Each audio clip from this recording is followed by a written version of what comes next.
사랑하는 성도 여러분, 오늘은 새해 첫 주일입니다. 새해가 되면 우리는 자연스럽게 사랑하는 사람들과 이웃과 또 가족들에게 복을 비는 인사를 나눕니다. 새해 복 많이 받으십시오 라는 인사죠. 여러분, 사랑하는 사람들에게 복을 비는 것은 너무나도 자연스럽고 좋은 모습입니다. 그런데 성경이 말하는 복은 막연한 소원이 아니라 분명한 방향을 가지고 있는 복입니다. 요한산서 1장 2절에 보면 사도 요한이 그가 사랑하는 가이오라는 성도에게 편지를 보내면서 이렇게 말합니다. 사랑하는 자여, 내 영혼이 잘됨 같이 네가 범사에 잘되고 강건하기를 내가 간구하노라. 이렇게 말합니다. 영혼이 잘됨 같이 모든 범사에 잘되고 또 건강하기를 내가 간구한다. 여러분, 정말 그렇습니다. 저의 마음 또한 그렇고 우리 모든 교인들 서로를 향한 복이 축복을 비는 마음이 이러할 것입니다. 여러분의 영혼이 잘된 같이 진심으로 그러합니다. 2026년도 여러분의 영혼이 잘된 같이 범사에 잘되기를, 여러분 한 사람도 빠짐없이 여러분의 삶 가운데 모든 일 가운데 하나님의 은혜로 모든 일이 잘되고 또 주 안에서 강건하기를 저는 기도합니다. 근데 이렇게 복을 빌 때 성경은 분명히 말합니다. 범사에 잘되기 위해서는 먼저 영혼이 잘 되어야 한다라는 것입니다. 영혼이 잘 될 때에 범사가 잘 되는 게 의미가 있습니다. 그 아무리 일용할 양식이 떨어지지 아니하고 삶에서 진급을 하고 이렇게 여러 가지 일들의 성취를 이룬다 할지라도 마음이 병들면 그것 또한 참된 행복이 아니듯이 마음보다 더 중요한 영혼이 병들어 버리면, 영혼이 죽어버리면, 잘되지 못하면 우리의 육신의 아무리 잘 되어도 그것은 의미가 없습니다. 그래서 방향이 있는 것이죠. 범사가 잘 되기 위해서는 먼저 영혼이 잘 되어야 합니다. 영혼이 잘 되는 사람의 모습을 보여주는 것이 바로 시편 1편입니다. 여러분, 시편 1편은 이렇게 시작합니다. 너무나 유명하죠? 복이 있는 사람은 시편 1편은 영혼이 잘 되는 사람, 복이 있는 사람의 모습을 선명하게 선포합니다. 복이 있는 사람은 악인의 꾀를 따르지 아니합니다. 복이 있는 사람은 죄인의 길에 서지 아니합니다. 그리고 복이 있는 영혼이 잘 되는 사람은 오만한 자리에 앉지 아니합니다. 오로지 주님의 말씀을 즐거워하며 밤낮으로 율법을 묵상하는 사람입니다. 그리하여 그 마음에 하나님의 말씀이 가득 차서 그 말씀대로 살고자 순종하는 사람입니다. 여러분, 그런데 이 복 있는 사람이라는 성경의 설명은 시편 1편에서 끝나지 않습니다. 시편 2편, 오늘 우리가 읽은 시편 2편의 마지막 절을 한번 보십시오. 시편 2편의 마지막 절 끝을 보시면 여호와께 피하는 모든 사람은 다 복이 있도다 이렇게 말합니다. 그래서 시편 1편과 2편은 한 묶음입니다. 우리가 시편 1편만 알고 2편을 잘 알지 못하고 익숙하지 못하지만 시편 1편과 2편은 한 묶음으로서 시편 전체의 시작을 알리는 그러한 말씀입니다. 여러분, 시편 1편에서는 복이 있는 사람의 길을 말하고 있죠. 어떤 길을 걷는 사람이 복 있는 사람인가 라고 한다면 시편 2편에서는 복 있는 사람의 왕을 말하고 있습니다. 도대체 어떤 왕의 아래에 있는 사람이 복이 있는 사람인가를 말씀하고 있는 것입니다. 결국 시편 1편에서 말하는 복 있는 사람, 하나님의 말씀을 묵상하고 그게 순종하는 사람은 바로 여호와께서 기름 부으신 왕을 섬기는 사람입니다. 여기서 우리는 중요한 사실을 하나 깨닫게 됩니다. 여러분, 복의 문제는 말씀의 문제입니다. 내가 하나님의 말씀에 순종할 것인가? 인간의 눈으로 볼 때에 많은 손해와 어려움이 있다 할지라도 그 하나님의 말씀에 순종할 것인가 라는 말씀의 문제이자 그리고 왕의 문제입니다. 이 말씀이, 이 하나님의 말씀이 어느 왕을 섬기라고 하는가? 세상 왕을 섬기라고 하는가? 사탄을 섬기라고 하는가? 사탄의 지배 아래에 있는 세상의 권력에 따라 그들에게 순종하고 그들의 종노릇을 하며 살라고 하는가? 아니면 여호와께서 기름 부은 그 왕을 섬기라고 하는가? 복의 문제는 곧 왕의 문제입니다. 세상 사람들이 이걸 알지 못합니다. 복을 받기를 원하는데 복을 받고 원하면 먼저 하나님의 말씀에 순종하는 문제, 그리고 그 말씀에 가리키는 왕께 순종하는 문제가 가장 시급한 것입니다. 그래서 이 질문이 시편 2편이 우리에게 던지는 핵심 질문이죠. 누가 나의 왕인가? 나는 누구의 통치 아래 있는가? 오늘 이 설교를 통해서 시편 2편에서 말하는 참된 왕을 여러분이 발견하기를 원합니다. 그리고 그분께 피하는 복된 삶을 살아가시길 간절히 바랍니다. 시편 2편의 첫 구절은 이렇게 시작합니다. 오늘 본문을 한번 살펴보면요. 시편 2편의 첫 구절에 어찌하여 이방 나라들이 분노하며 민족들이 헛된 일을 꾸미는가 말합니다. 어찌하여. 지금 시편을 적고 있는 성도는, 다윗은 이방 나라들이 분노와 헛된 일을 꾸미는 이유가 궁금한 것이 아닙니다. 몰라서 묻는 것이 아닙니다. 왜 어찌하여 이방 나라들이 분노하고 민족들이 헛된 일을 꾸미는가? 궁금해서 물어보는 것이 아니라 이거는 놀라움과 어이없음을 표현하는 것이죠. 도대체 발생해서는 안 되는 일이 발생하고 있는 것입니다. 어찌하여 이 이방 나라들과 세상 왕들이 여호와를 대적하는가?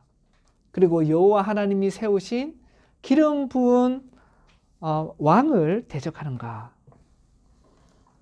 그 세상 나라 왕들은 하나님으로부터 벗어나려고 하고, 그리고 하나님이 기름 부어 세우신 왕을 그의 통치로부터 벗어나고자 합니다. 이 세상의 모습이 그러합니다. 이 온 세상의 역사를 보십시오. 이 역사는 하나님으로부터 벗어나고 하나님께 대적하고자 하는 것입니다. 여러분, 이 시편이 쓰일 당시에는, 시편 2편이 쓰일 그 당시에 1차적으로는 그 세상의 왕들이 이스라엘 주변의 여러 부족들을 나타내겠죠. 아람 족속, 암몬 족속, 모압, 에돔, 블레셋, 그러한 이스라엘 주변에 있는 이스라엘의 원수의 나라들입니다. 그리고 여기서 기름 부음 받은 자라라는 말은 히브리어로 메시아를 뜻하는 것입니다. 헬라어로는 그리스도입니다. 여러분, 메시아, 그리스도라는 말은 1차적으로 왕이라는 뜻입니다. 왕. 하나님께서 기름 이렇게 부어 세우신 왕. 그 왕이 구원자의 역할을 하는 것이죠. 그래서 예수님을 두고도 유대인의 왕이다. 유대인의 왕으로 나시니가 어디 계시냐라고 합니다. 여러분, 메시아 그리스도 예수는 왕이신 예수라는 뜻입니다. 그는 왕이십니다. 그러나 여러분, 이 이스라엘 주변의 나라들이 강력한 다윗 왕으로부터 벗어나고자 했을 것입니다. 그 기름 부은 왕은 1차적으로는 하나님께서 언약을 맺으신 다윗 왕과 그리고 다윗 왕의 후손들, 다윗 왕조를 말하는 것이겠죠. 이스라엘의 여러 나라들이 블레셋, 암몬, 모압, 에돔, 아람 족속들이 그 다윗 왕의 다스림으로부터 벗어나려고 하는 것입니다. 그러나 그것은 헛된 일이다라고 합니다. 왜냐하면 다윗이 다스리는 그 나라는 단순한 한 나라가 아니라 하나님이 주인이시고 하나님이 다스리시는 그 하나님의 나라가 그림자처럼 구현된 나라이기 때문에 그렇습니다. 그래서 이스라엘을 대적하는 것은 그 구약 당시에, 지금을 말하는 것이 아닙니다. 구약 당시에 다윗의 왕조를 대적하는 것은 곧 하나님을 대적하는 것이었습니다. 왜냐하면 하나님이 그 나라에 왕을 직접 기름 부어 세우셨기 때문에 그런 것입니다. 그래서 기름 부은 왕으로부터, 메시아로부터, 그리스도로부터 벗어나고자 하는 것은 여호와의 다스림으로부터 벗어나고자 하는 것이었습니다. 이러한 세상 나라와 세상 왕들의 모습에 하나님은 어떻게 반응하시는지가 오늘 본문의 4절에서 9절에 나타납니다. 4절을 한번 볼까요? 4절 말씀에 하늘에 계신 이가 웃으시며 주께서 그들을 비웃으시리로다 라고 합니다. 하나님은 인간의 반역에 흔들리지 않습니다. 주눅들지도 않으십니다.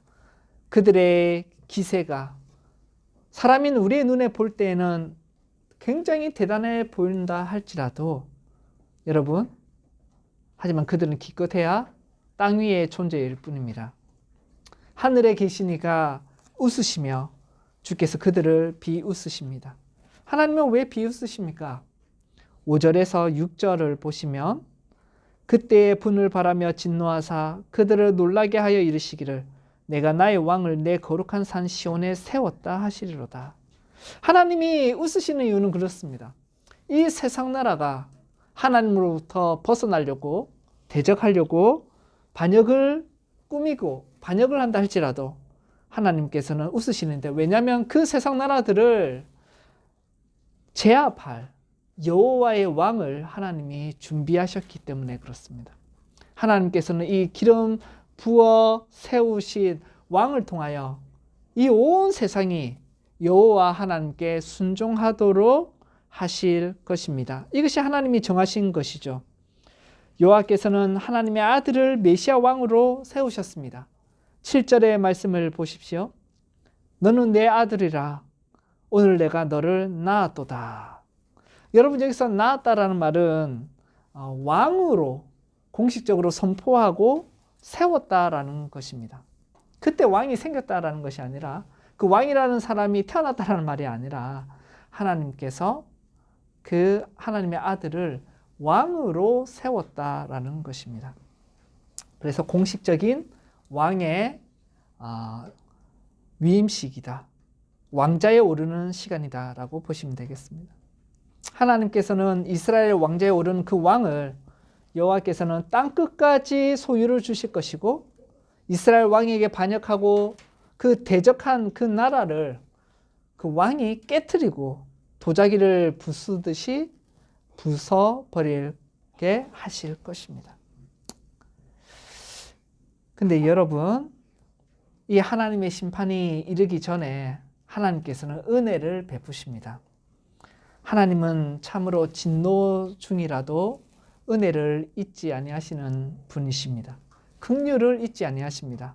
하나님은 에스겔서 33장에 기록되듯이 악인이 죽는 것을 기뻐하지 아니하시고 악인이 그의 길에서 돌이켜 떠나 사는 것을 하나님은 기뻐하시는 분입니다. 그래서 10절에 보시면 시편의 성도는 세상 왕들에게 이 어리석고 미련하게 멸망에 이르지 말고 지혜를 얻으라고 선언하는 것입니다. 10절 보십시오. 그런즉 군왕들아 너희는 지혜를 얻으며 세상의 재판관들아 너희는 교훈을 받을지어다. 여호와를 경외함으로 섬기고 떨며 즐거워할지어다 라고 말하는 것입니다. 여러분, 세상의 왕들, 세상의 지도자들, 세상의 재판관들은 얼마나 똑똑하고 능력이 있는 사람들입니까? 유튜브나 이런 거 보시면 이 세상의 또 지도자들, 또 지식인들은 시대를 보는 통찰력이 있습니다. 2026년 어떻게 경제적인 상황을 대처해야 될 것인가? 어떻게 국가적인 국제 정세에서 어떻게 해야 될 것인가? 정말 통찰력 있고 많은 지혜로운 말들을 지식이 풍성하고 끊임없이 쏟아냅니다. 그러나 여러분, 그들이 아무리 이 세상 일에 밝고 통찰을 가진 사람이라 할지라도, 철학자라 할지라도, 정치 평론가라 할지라도 그들이 하나님을 대적하고 메시아 왕을 대적할 때는 멸망에 이르는 어리석은 자입니다. 그들은 속히 지혜를 얻어야 합니다. 여호와의 진노가 급하기 때문에 그렇습니다. 세상을 이끄는 그러한 사람들이라 할지라도 하나님을 대적하고 메시아 왕, 그리스도 왕을 대적할 때 그들은 멸망에 이르는 것입니다. 그래서 그 지혜가 무엇입니까? 이 지혜를 가져야 되는데 11절에 나옵니다. 여호와를 경외함으로 섬기고 떨며 즐거워하는 것입니다. 이것은 예배를 나타내는 거죠. 하나님을 경외함으로 섬겨라, 예배하라라는 것입니다. 떨며 즐거워하는 것은 두려워하며 기뻐하는 것입니다. 사랑하며 높이는 경외감이죠.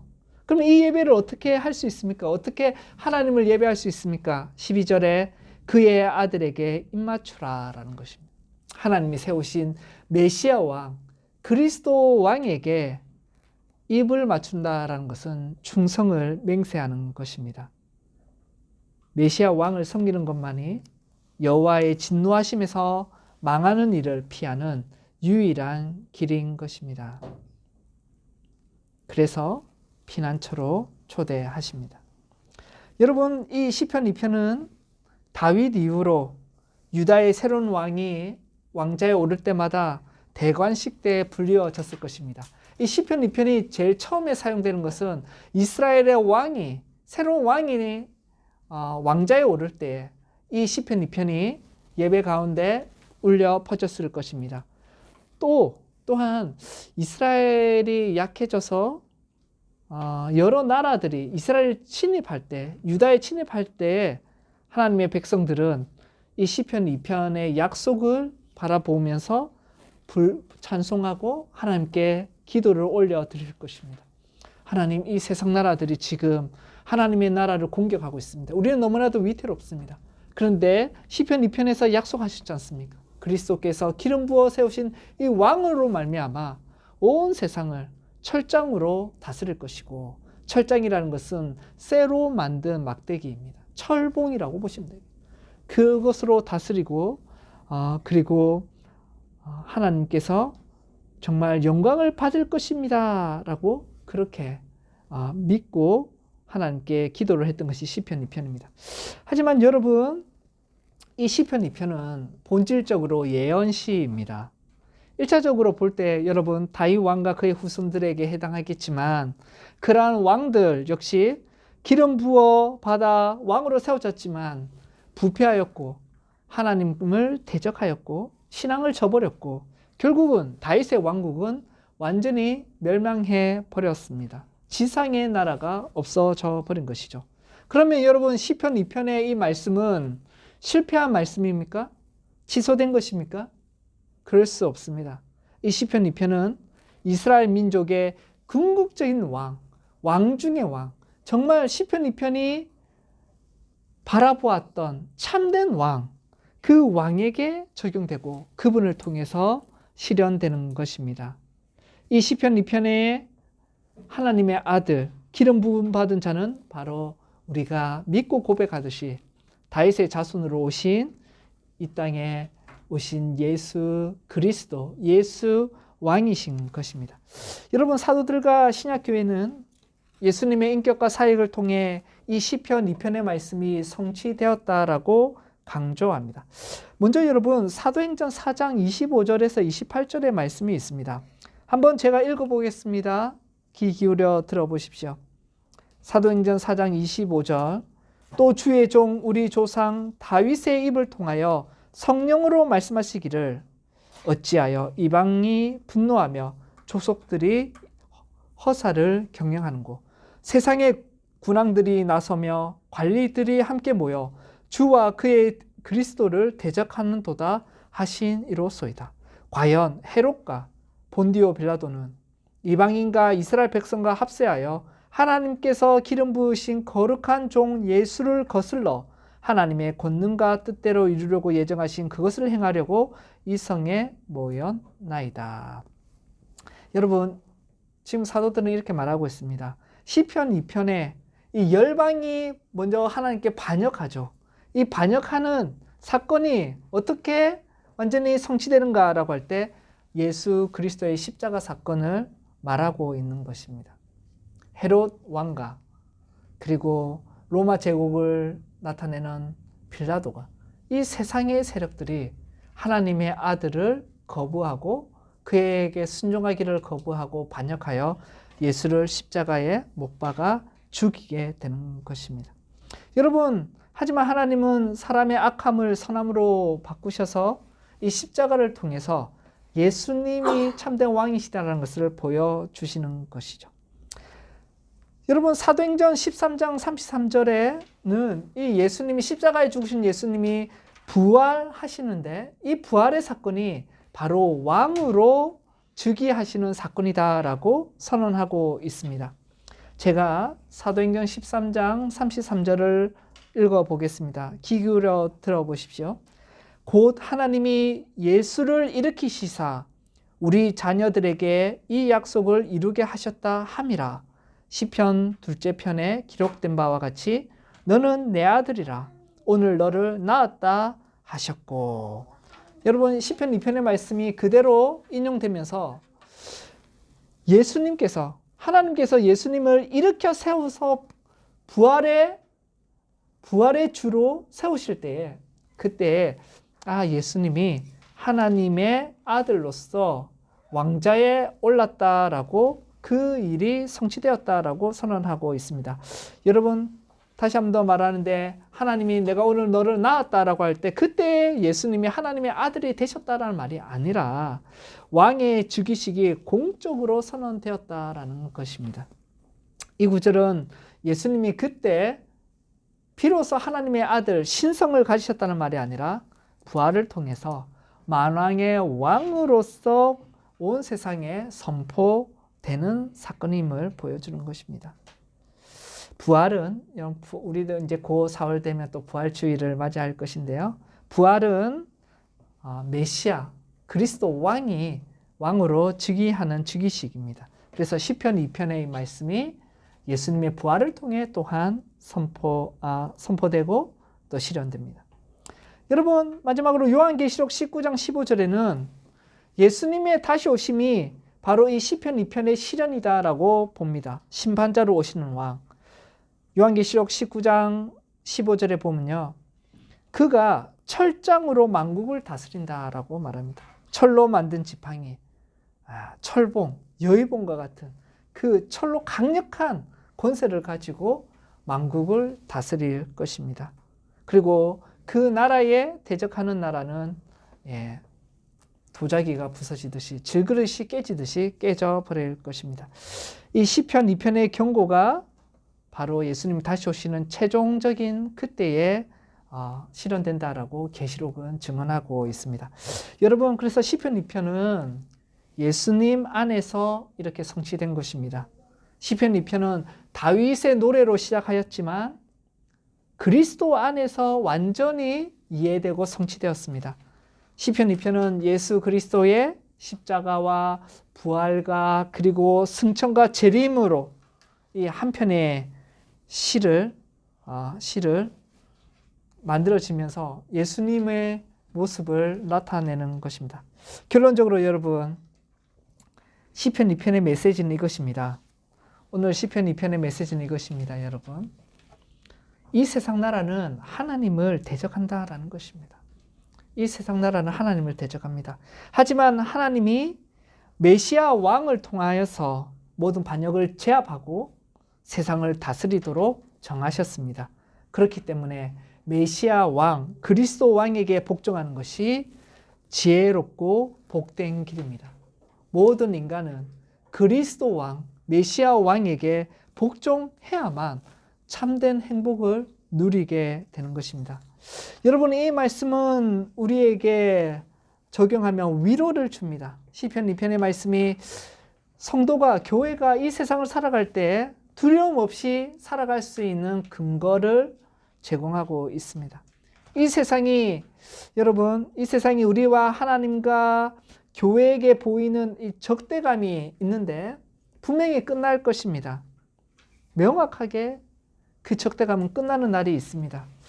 교회 역사 가운데 참된 신앙을 가진 신자와 교회는 한 번도 사실은 편안하게 세상을 간 순간은 없습니다. 왜냐하면 이 죄로 오염된 땅에서는 에덴이 아니고 또 우리의 안식처가 아니기 때문에 그렇습니다.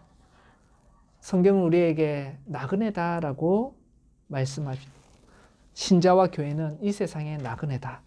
여러분 창세기에서 야곱의 고백을 여러분이 기억하십니까? 애굽 왕 바로 앞에 선 야곱이 이렇게 고백합니다. 창세기 47장 9절에 내 나그네 길의 세월이 130년입니다. 나의 나이가 얼마 못 되니 우리 조상의 나그네 길의 세월에 미치지는 못하지만 험악한 세월을 보내온 나이다. 이렇게 말합니다. 여러분 야곱이 말한 것처럼 자기의 나그네 길 인생은 험악한 세월입니다. 이처럼 우리의 신자의 삶도 안타깝지만 어떤 의미에서 안타깝지만 고달플 수밖에 없습니다. 험악한 세월을 우리는 살아갑니다. 하나님께 신실하면 신실할수록 하나님의 왕께 충성될수록 여러분 우리의 삶은 험악한 세월을 겪을 수밖에 없습니다. 그러나 예수님께서 세상에서는 너희가 환난을 당하지만 담대하라 용기를 가져라고 말씀하십니다. 왜냐하면 내가 세상을 이겼노라. 메시아 왕이신 예수님께서 세상을 이기셨기 때문에 그런 것이죠. 정말 이 세상은 끝이 날까요? 악의 세력이 과연 멸망당할까요? 정말 예수님께서 하나님을 대적하는 이 세상과 교회를 핍박하고 성도를 괴롭히는 이 악의 세력들이 그 세력들을 질그릇을 던져서 산산조각 내듯이 메시아 예수님께서 세상을 심판하실까요? 예, 그러합니다. 계시록의 선포처럼 세상 나라가 우리 주와 그리스도의 나라가 되어 그가 세세토록 왕노릇할 그 날은 반드시 올 것입니다. 시편 2편의 말씀은 여전히 우리에게 살아 역사하고 있습니다. 그러므로 우리는 하나님을 대적하는 이 세상에서도 두려움 없이 담대하게 살아갈 수가 있는 것이요. 또한 이것은 우리에게 도전합니다. 여러분은 예수 그리스도를 왕으로 섬기며 살아가고 있습니까? 정말 이제 이 삶이 참된 복된 삶임을 여러분은 믿고 있습니까? 각자의 삶의 정황이 다르기 때문에 예수님을 왕으로 믿고 섬기는 그 살아가는 모습이 무엇인지는 각 성도마다 다를 수밖에 없을 것입니다. 직장의 상황, 가정의 상황, 학교의 상황이 다르기 때문에 그렇죠. 하지만 공통분모가 있는데 예수를 왕으로 모시고 살아갈 때 11절의 말씀처럼 여호와를 경외함으로 섬기고 떨며 즐거워하는 기쁨이 있는 것입니다. 하나님을 경외하고 섬기는 것은 예배하는 것입니다. 예배자의 삶이 나타납니다. 하나님을 두려워하고 기뻐합니다. 이 구원받은 자의 모습은 여러분 예수님을 구원자로만 우리의 구세주 구원자로만 영접할 뿐만 아니라 예수님을 메시아 왕 그리스도 왕으로 충성하는 모습이 열매로 드러나는 것입니다. 그래서 예수님을 믿는 사람은 참되게 믿으면 예수님을 왕으로 섬기고 충성하는 열매가 자연스럽게 드러날 것입니다.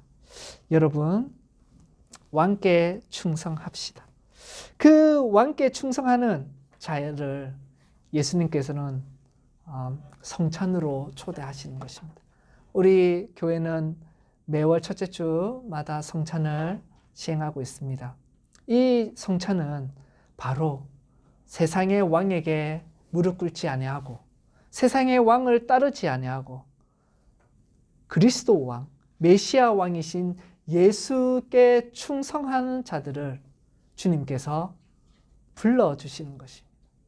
왕의 식탁에 초대를 받아 우리는 그 왕과 함께 식사를 하며 교제를 하며 영원토록 이 세상을 다스릴 것을 우리가 믿고 그 믿음이 강해지고 힘을 얻도록 주님께서 약속을 보여주시는 것입니다. 그러므로 사랑하는 성도 여러분, 여호와께 피하는 자는 복이 있습니다.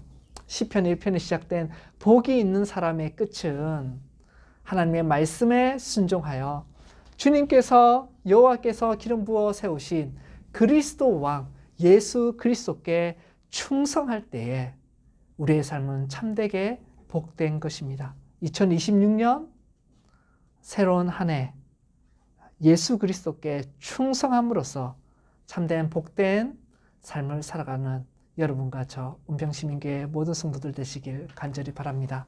아멘.